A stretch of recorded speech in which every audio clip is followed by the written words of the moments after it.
चलो अच्छा है कि तुम मुझे भूल रहे हो। मुझे घमंड था कि कोई है मुझे चाहने वाला।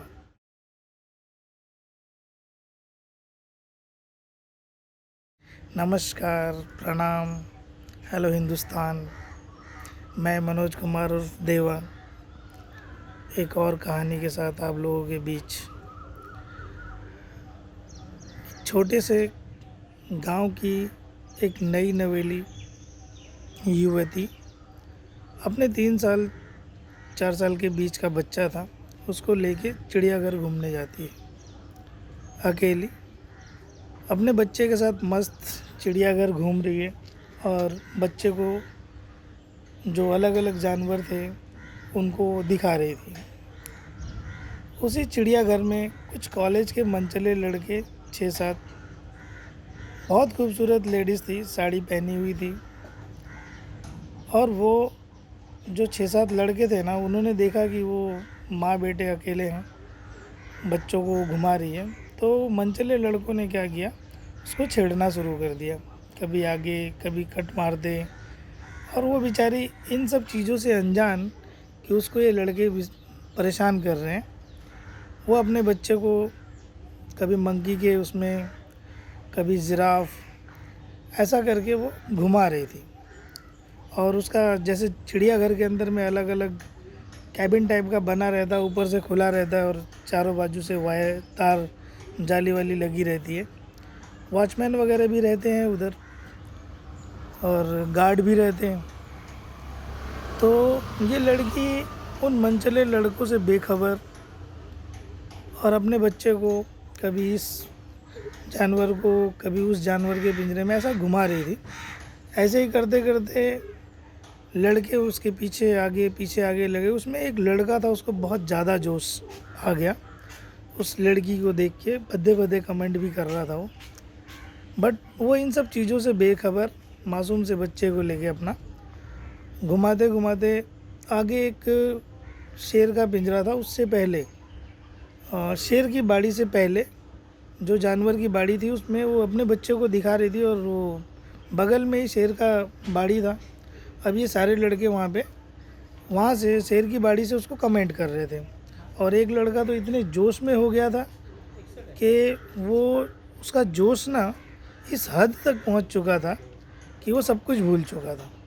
और वो शेर के जो बाड़ी रहती है उस बाड़ी के ऊपर चढ़ गया, जाली के ऊपर वो चढ़ गया। और जोश इतना कि वो अपना होश खो बैठा कि वो क्या कह रहा है, क्या कर रहा है। फाइनली हुआ ये कि वो लड़की को कमेंट करते करते वो लड़की जब गई वहाँ शेर की बाड़ी के पास, तो उसको वहाँ देख के और जोश उसका इतना बढ़ गया कि वो एक्साइटमेंट में उसको कुछ उल्टा सीधा बोलता और वो शेर की बाड़ी में पलटी मार गया अंदर। अब शेर की बाड़ी में जैसे ही पलटी मारा, उस लड़के के हाथ पैर ठंडे पड़ गए और होश उड़ गए। अब उसको ये नहीं समझ में आ रहा क्या कर रहा हूँ, उसके दोस्तों को भी समझ में नहीं आ रहा और सब के सब चिल्लम चाली मचा रहे। और वहाँ से वो लड़का अंदर से सिर्फ माँ माँ माँ बचाओ ऐसा करके, माँ कोई है बचाओ, माँ वो माँ ऐसा करके खाली आवाज़ लगा रहा है। अब ना उसको ये पता चल रहा है कि उसका जोश किधर गया और उसका होश किधर गया। ये चीज़ें देखते हुए गार्ड भाग के आया और ये शेर की तरफ देख रहा है, शेर इसकी तरफ देख रहा है। शेर धीरे से उठा, गुर्राते हुए चलते हुए आगे आ रहा। वो लड़की भी अपने बच्चे के साथ बाहर थी, वो ये सब चीज़ों को देख रही है। उसको भी समझ में नहीं आ रहा कि क्या हुआ अचानक। और फिर वो गार्ड आया भागते हुए। गार्ड शेर को रुक जा ऐसा करके आवाज़ देने की कोशिश कर रहा है, बट शेर उधर से चलता हुआ आ रहा है। अब इस लड़के का जोश और होश सब ख़त्म हो चुका था, इवन इसके दोस्तों का भी जोश और होश ख़त्म। उसके बाद में कुछ भी नहीं सूझा। उस गांव की देहाती लड़की ने 5.5 मीटर की साड़ी को निकाला और निकालने के बाद फटाक से उस साड़ी को उसने बाड़ी के अंदर फेंका। ये चीज़ गार्ड वार्ड सब वहाँ पे इकट्ठे हो गए थे और वो साड़ी को पहन के जो वो आई थी, उस साड़ी को उसने फेंका। और फेंकने के बाद में लड़के ने उस साड़ी को पकड़ा और इधर से इन लोगों ने साड़ी को पकड़ के रखा था। साड़ी के सहारे वो बाड़ी से बाहर आया, शेर की बाड़ी से बाहर आया और जब वो बाहर आया तो उस समय ये लड़की पेटीकोट और ब्लाउज़ के अंदर में अर्धनग्न अवस्था में ये लड़की उन लोगों के सामने थी। अब उन लड़कों को ये नहीं समझ में आ रहा था कि हम किस सिचुएशन से बाहर आए हैं। जैसे ही वो बाहर आया लड़का, गार्ड ने उस लड़के को बोला कि एक बार तेरी माँ ने जन्म दिया था और आज दूसरी बारी इस माँ ने तेरे को बचाया।